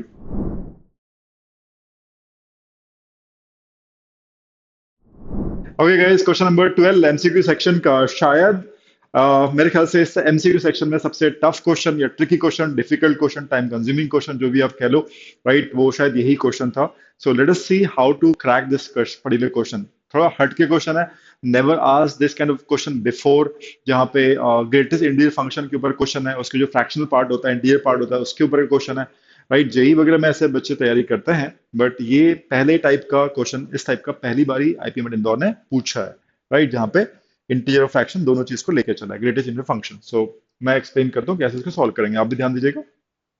Late box x denotes the greatest integer not exceeding x, right. तो x से exceed नहीं करना चाहिए बॉक्स एक्स। जैसे आपने लिखा box of 6.5, तो उसकी जो वैल्यू होगी वो 6 होगी। ठीक है, greatest integer it should not exceed x, 6.5 से बड़ा नहीं होना चाहिए, ग्रेटेस्ट इंटीजर जो भी हो तो 6 ही होगा। ठीक है, so let x denotes the greatest integer not exceeding x, and ये रिलेशन भी दिया हुआ है। ये रिलेशन कुछ नया नहीं है, बट ऐसे जिस तरीके से प्रेजेंट किया है वो शायद नया लग रहा हो। तो ये कर्ली ब्रैकेट है, इसका मतलब बेसिकली होता है फ्रैक्शन, राइट। कहीं पे यहाँ पे इन्होंने मेंशन नहीं किया, बट उसका इंडिकेशन यही होता है, ये fractional value equal to x minus ये उसकी इंटीजर वैल्यू। इसी को अगर रिफ्रेम करके लिखें तो और इजी हो जाएगा। X, right, is equals to, आपको इस बॉक्स एक्स को आप इधर ले आओगे तो box x plus curly bracket x would be equals to x. तो हम लोग एक्स को लिख सकते हैं greatest integer function of x plus curly bracket मतलब फ्रैक्शनल वैल्यू होती है। ठीक है, इसको मैं ऐसे एक्सप्लेन करने की कोशिश करता हूँ कि मान लो x है आपका, लेट्स से x है, एग्जांपल ले रहा हूँ 6.4 फॉर एग्जांपल। ठीक है, तो इसका जब आप बॉक्स x लोगे तो उसकी वैल्यू आती है 6, और ये जो रिप्रेजेंट करता है डेसिमल पार्ट को रिप्रेजेंट करता है 0.4 को। ये इसका मतलब होता है, राइट। तो एक नंबर है लेट्स से 6.4, उसका ग्रेटेस्ट इंटीजर फंक्शन हो जाएगा 6, और उसका जो फ्रैक्शनल पार्ट हो जाएगा वो 0.4। ठीक है, तो ये उसका मीनिंग है। तो जो कर्ली ब्रैकेट एक्स है उसको एक्सप्लेन नहीं किया क्वेश्चन में, अनलेस यू डू नो, आपको अगर नहीं पता है तो आप उसको आप आगे बढ़ ही नहीं पाओगे आप। ठीक है, तो it is important to know कि what is curly bracket and box x means what in terms of x. तो ये पता होना चाहिए, एग्जाम्पल मैंने दिया तो होपफुली आपको समझ में आ गया। कर्ली ब्रैकेट एक्स मतलब एक फ्रैक्शनल वैल्यू होगी जिसकी रेंज 0 से 1 के बीच में ही होगी, 1/2, 1/4, 1/2/3, समथिंग लाइक दिस, 0 1 के बीच में। ये आपको पता होना चाहिए। जो फ्रैक्शनल वैल्यू लेते हैं that should be a proper fraction 0 1 के बीच में। ठीक है, it's a proper fraction, this is integer value. तो इसको मैं रब करता हूँ और क्वेश्चन को आगे बढ़ाते हैं। तो instead of taking box x and curly bracket x again and again, मैं थोड़ा सिंप्लीफाई करके अपने नंबर को एक्स को, मैं इसको बोल रहा हूँ इंटीजर वैल्यू के लिए मैं आई बोल रहा हूँ, राइट, और फ्रैक्शनल वैल्यू के लिए मैं एफ बोल रहा हूँ। ध्यान रखिएगा F is the proper fraction, तो एफ की जो रेंज होती है ये आपको अप्रोच पता होनी चाहिए, राइट। 1 से छोटा 0 हो सकता है, नहीं भी हो सकता है, बट 0 1 के बीच में होगा, 1 के इक्वल नहीं हो सकता, राइट। ये एक नॉलेज है जो आपको होनी चाहिए पहले। तो x equals to i plus f हो गया, integer part plus fractional part, summation makes x। ठीक है, आगे चलते हैं।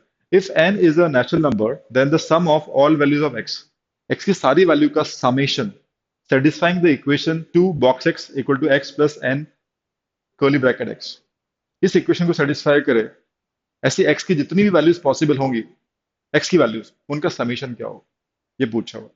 स्टार्ट कैसे करते हैं देखते हैं।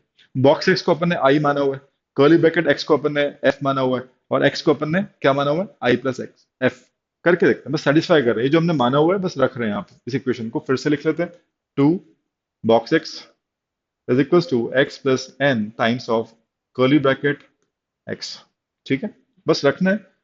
इसको अपन ने क्या माना हुआ है, इसको अपन ने आई माना हुआ है, इंटीजर वैल्यू आती है twice of i, is equals to x को क्या माना है अपन ने, एक्स को आई प्लस एफ माना है, सब्स्टिट्यूट किया आई प्लस एफ, प्लस एन तो एन है, और इसको क्या माना है अपन ने, एफ माना है फ्रैक्शन वैल्यू, प्रॉपर फ्रैक्शन। ठीक है, तो आई को इधर ले आओ, माइनस करो, आई हो जाएगा, एफ कॉमन ले लो, है ना, एन प्लस वन आ जाएगा, क्रॉस मल्टीप्लाई कर दो, i divide by n plus one. ठीक है, इज इक्वल्स टू एफ। अब मैंने जो आपको एक बात बोली थी अब काम आएगी, है ना। एफ 0 1 के बीच में होता है, 0 के इक्वल हो सकता है, 1 इक्वल नहीं होगा, 1 से छोटा ही होगा। तो अगर एफ इतना आ गया है, राइट, तो एफ इक्वल्स टू दिस, इस इक्वलिटी में यहाँ पे एफ की जगह पे हम लोग इसको सब्स्टिट्यूट करते हैं ताकि आई की हमको रेंज मिल जाए, आई कहाँ तक जाएगा, इंटीजर वैल्यू कहाँ तक जाएगी पता चल जाएगा। तो एफ इक्वल्स टू दिस, इसको हम लोग यहाँ पे सब्स्टिट्यूट करते हैं और देखते हैं क्या रेंज निकल के आ रही है। 0 less than equals to f को हमने सब्स्टिट्यूट कर दिया, i divide by n plus one. ठीक है, लेस देन वन।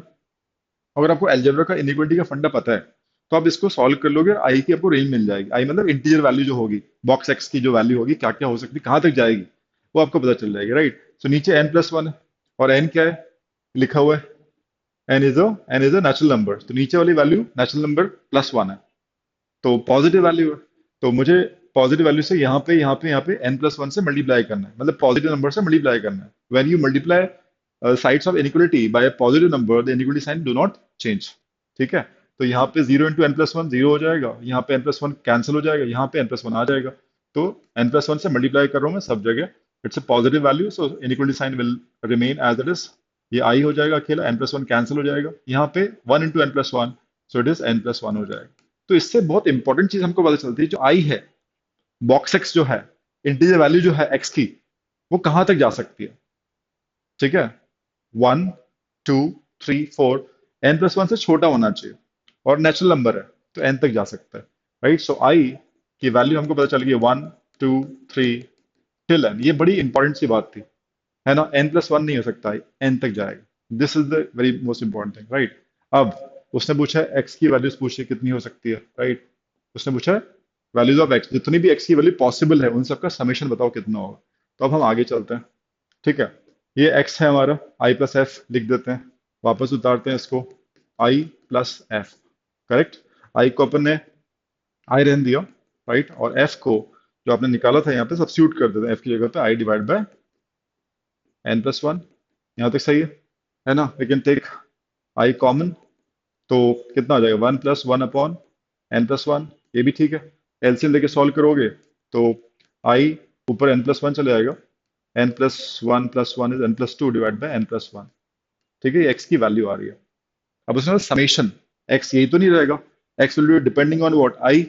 और i की जो वैल्यू है क्या क्या हो सकती है, 1 2 3 4, कुछ भी हो सकती है, राइट। सो अगर हमें समेशन लगाए, सिग्मा लगाना है हमको, राइट, तो यहाँ पे आप सिग्मा लगा रहे हो, समेशन लगा रहे हो, यहाँ पे समेशन लगा रहे हो, राइट, समेशन लगा रहे हो, तो एन प्लस टू तो बाहर आ जाएगा, n plus two divide by n plus one, वो तो एज इट इज रहेगा। ठीक है, बट ये सिग्मा आई है और आई की वैल्यू आपको पता है, राइट। सिग्मा क्या बोल सकते हैं, नेचुरल नंबर बोल सकते हैं, right. N equals to one से लेके एन तक, इसका आपको फॉर्मूला ऑलरेडी पता है, right. So it is n plus two, तो n plus two divide by n plus one तो बाहर था ही, और इसका फॉर्मूला सिग्मा एन का आपको पहले से ही पता है, it is n plus one whole divide by two, right. तो इस इज गेटिंग कैंसल्ड, तो आपका जो आंसर है, समेशन ऑफ सिग्मा एक्स की जो जो वैल्यूज पॉसिबल है, that is n plus two whole divide by two, that is the answer. You can check the option, right, d option is right, right. So बहुत अच्छा question था, but right, इसकी approach आपको पहले से पता होनी चाहिए, तब आप इस क्वेश्चन को एग्जाम हॉल में क्रैक कर सकते हो, otherwise it is time consuming. चलिए आगे चलते हैं।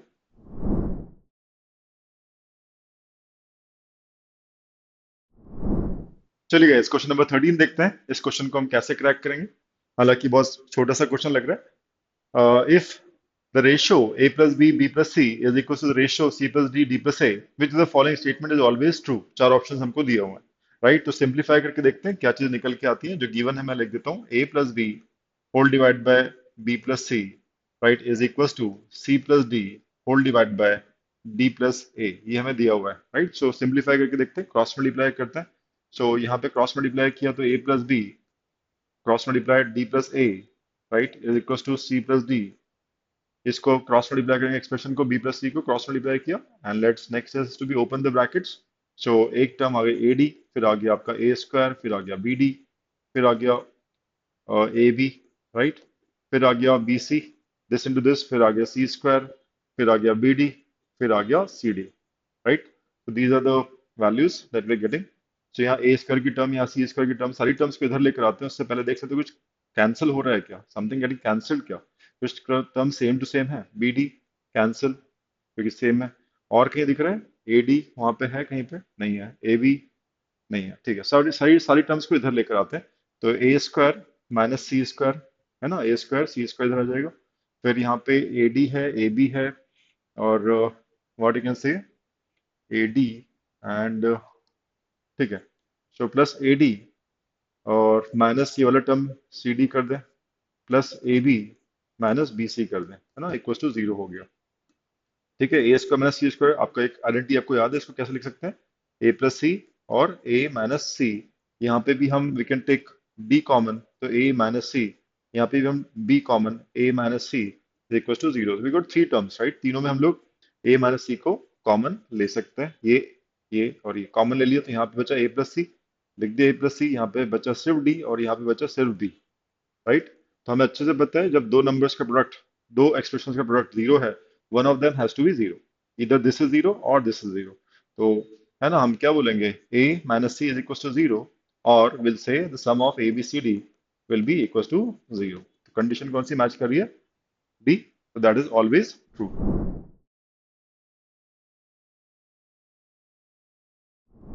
ओके गाइस, सो हम लोग क्वेश्चन नंबर 14 पे आ चुके हैं, राइट। एमसीक्यू सेक्शन का जो क्वेश्चन नंबर 14 था, it was mix of logarithms and trigonometry. दोनों को कंबाइन करके, दोनों के अगर आपको सेपरेट टॉपिक्स के नॉलेज है तो आप ये क्वेश्चन आराम से क्रैक कर सकते हैं। Otherwise it was the tricky question. अच्छे स्टूडेंट से भी ये क्वेश्चन गलत हो गया था। लेटर ऑन दे रियलाइज कि यार यहाँ तो यार ये मिस्टेक कर दी है, राइट। तो it was a tricky question. देखते हैं, राइट। लॉ की कॉन्सेप्ट और ट्रिगो के कॉन्सेप्ट क्लियर होना चाहिए। तो let's see how to crack it. और डायग्राम इसलिए बनाया ताकि आपको थोड़ा सा और अच्छे से क्लियर हो सके कि यार क्यों हम नो सही आंसर जो हम पिक कर रहे हैं किस बेसिस पे कर रहे हैं। तो इस ग्राफ की हेल्प से मदद हो जाएगी आपको। देखते हैं guys, क्वेश्चन क्या बोल रहा है। If log of sin x to the base cos x plus log of cos x to the base sin x equals to 2। ये जो समेशन है वो 2 है इन दोनों का। Then the value of x is, मतलब जनरल सोल्यूशन पूछ रहा है, राइट। x की जनरल वैल्यूज क्या हो सकती है ना। n के टर्म्स में जब भी ऑप्शन आते हैं that is general solution is given to you. Okay, but ध्यान रखिए इक्वेशन जो है log की है, right. Its the equation of log and just not trigonometry. तो log की डेफिनेशन, प्रॉपर्टीज हमें अगर पता है तो हम ये क्वेश्चन सही करेंगे, गलत नहीं करेंगे। तो स्टेप बाय स्टेप करते हैं। सबसे पहले इसको हम लोग कन्वर्ट करते हैं log sin x base cos x plus log cos x base sin x। तो एक प्रॉपर्टी हम लोग को पता है, log a to the base b को हम लोग लिख सकते हैं 1 upon log b to the base a। ये प्रॉपर्टी है, right. You should know this approach बनाने के लिए। देखिएगा, सो यहाँ पे इसको ऐसे ही रहने दो आप, right. log sin x base cos x is fine, but अगला जो टर्म है log cos x base sin x है, इसको हम लोग इन्वर्स कर देंगे, right. So log a to the base b होता है 1 upon log b to the base a। तो यहाँ पे 1 अपॉन log, इसका इन्वर्स कर दिया हमने, तो sin x base cos x हो जाएगा and that is equals to 2। Clear. तो बेसिकली सेम चीज हो गई, सेम ही एक्सप्रेशन हो गया है। इट इज और द सेम एक्सप्रेशन, जिसको हम लोग कुछ नाम भी दे सकते हैं। लेट्स से इसको के बुला लिया, राइट। सो बेसिकली ये भी के है, के, राइट। सो एल्जेब्रा कहता है नंबर, नंबर और उसका रेसिप्रोकल का सम, राइट, टू कब होता है, right, when it is two, when k is equals to one, right. When k is equals to one, ये चीज तभी होगी जब के वन होगा, only when k is equals to 1। और किसी केस में ये चीज नहीं होगी if k is a positive number। k is a positive number, log sin x है ना, base cos x, तो it would be a positive number। so k plus 1 by k 2 होगा, k should be 1। k क्या माना है अपन ने, इसको अपन ने k माना हुआ है, तो इसको हम बोल सकते हैं therefore log of sin x base cos x, right, should be 1। Clear. इसको हम एक्सपोनेंशियल फॉर्म में कन्वर्ट करेंगे तो cos x की पावर 1 हो जाएगा equals to sin x। Correct. तो ये इक्वल आ रहा है। तो हमको इसका सोल्यूशन निकालना है कि sin x cos x कब इक्वल होता है।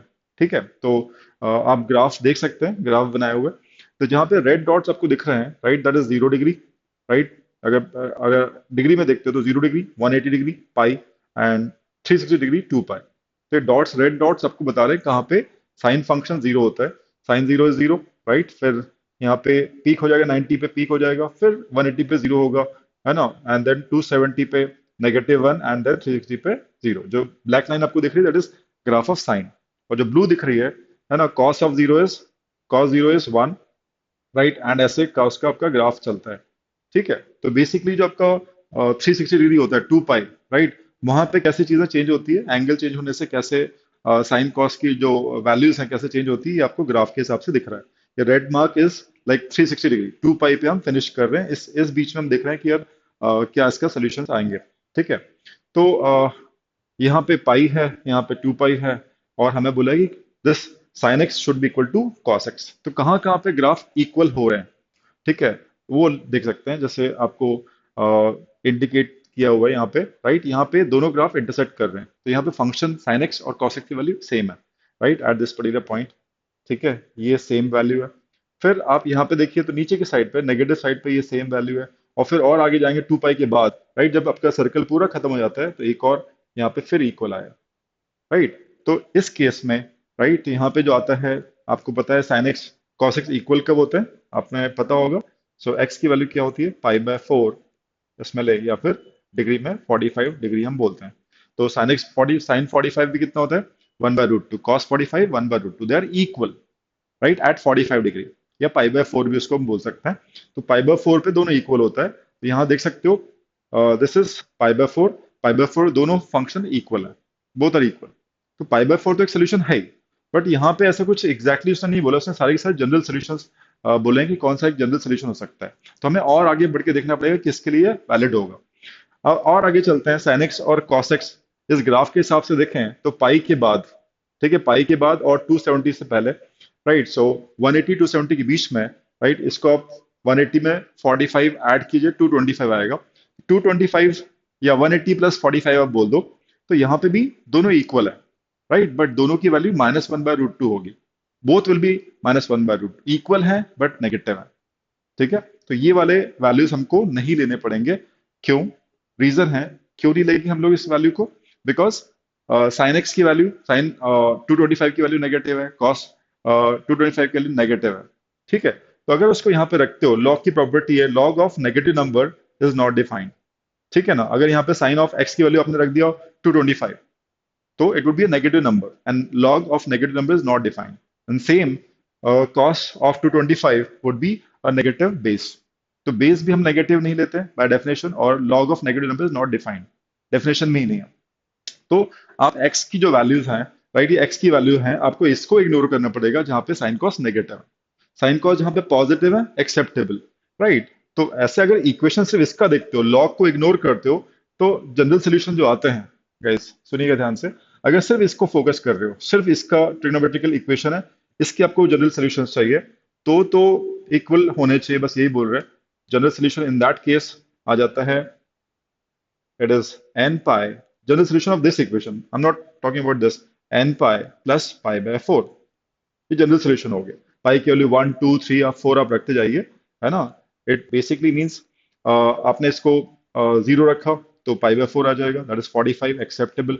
फिर इसने एन को आपने 1 रखा तो पाई plus pi by 4, that is 180 plus 45, 225 पे भी इक्वल है, आपने देख ही लिया, राइट। उसके बाद आप यहाँ पे 2 रखते हैं, 2 pi plus pi by 4 and so on, ऐसे चलता रहेगा, dot dot dot, right. The only thing is अभी जैसे मैंने आपको बताया, वही रीजन के कारण, और सेम रीजन, ये जो वैल्यू है, राइट, यहाँ पे नेगेटिव है, ठीक है। तो यहाँ पे हम इसको हम कैंसिल करेंगे, और जो भी ऑल्टरनेट टर्म्स आएंगे इसके बाद जो टर्म आएगा, right, 3 pi plus pi by 4, ये सब कैंसिल हो जाएंगे, ये नहीं लेंगे हम, right. We have to take only this this and so on. तो यहाँ पे आप देख सकते हो, यहाँ पे कितना 2 पाई है, और आगे 4 पाई आएगा, 6 पाई आएगा। यहाँ पे जनरलाइज अगर हम करना चाहें तो इसको कैसे बोल सकते हैं, इस ऑप्शन से भी आप चेक करोगे, if this is acceptable, this is acceptable, right, 2 का multiple plus pi by 4 is acceptable, ठीक है। तो यहाँ पे दिस इज एक्सेप्टेबल, है ना, because the logic is sine और कॉस नेगेटिव नहीं होने चाहिए, राइट। सिर्फ इसको देखोगे तो ये सब एक्सेप्टेबल है, बट लॉग की इक्वेशन देखोगे जहां पे डेफिनेशन के हिसाब से sine x cos x negative नहीं हो सकते, तो हमें ये सब कैंसिल करने पड़ेंगे टर्म्स, करेक्ट। तो अल्टीमेटली जो सोल्यूशन आएगा वो सिर्फ only these will be acceptable, right. तो 2n pi plus pi by 4 होना चाहिए, राइट। सो n अगर आप जीरो रखोगे तो ये पूरा जीरो हो जाएगा, pi by 4 it's there. n को जब आप 1 रखोगे, 2 pi plus pi by 4, this is exactly available. And 2 रखोगे तो 4 पाई प्लस 4/5, इसके बाद जो आएगा 4 पाई प्लस 4, वो एक्सेप्टेबल हो जाएगा, and so on, right. This is right, students have mark this because of, उनको लगा कि इसी का तो सोल्यूशन चाहिए, है ना। तो trigonometrical equation sin x equal to cos x, उसका सोल्यूशन सही है, n pi plus pi by 4, fine. But log के केस में ऑल्टरनेट सोल्यूशंस आपको हटाने पड़ेंगे, ठीक है। तो you will be left with just 2n pi plus pi by 4। It was a good tricky question, या।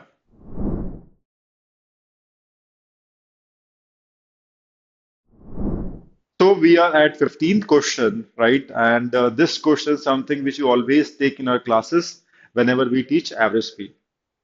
ठीक है, एवरेज स्पीड जब भी पढ़ाते हैं इस टाइप का क्वेश्चन, स्क्वायर फील्ड वाला मैं हमेशा लेता हूँ, राइट। और उसी वही सेम क्वेश्चन, उसी टाइप का क्वेश्चन आ गया था इस बार आईपी मेट इंदौर 2023 में। देखते हैं क्वेश्चन क्या है। A helicopter flies along the side of a square field of side length 100 kilometers.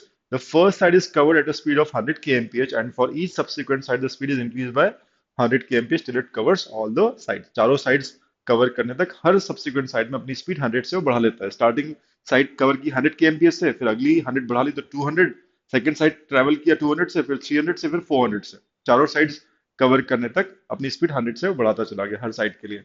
आपको पूछा एवरेज स्पीड हेलीकॉप्टर की क्या होगी, तो एवरेज स्पीड का अगर आपको फॉर्मूला पता है, राइट, सो आप ये क्वेश्चन बड़े आराम से कर लेंगे। So what is the formula to find average speed? एक ही फॉर्मूला होता है एवरेज स्पीड का। एवरेज स्पीड का फॉर्मूला एक ही होता है, right, that is total distance travelled by the helicopter, या कुछ भी, टोटल डिस्टेंस ट्रेवल्ड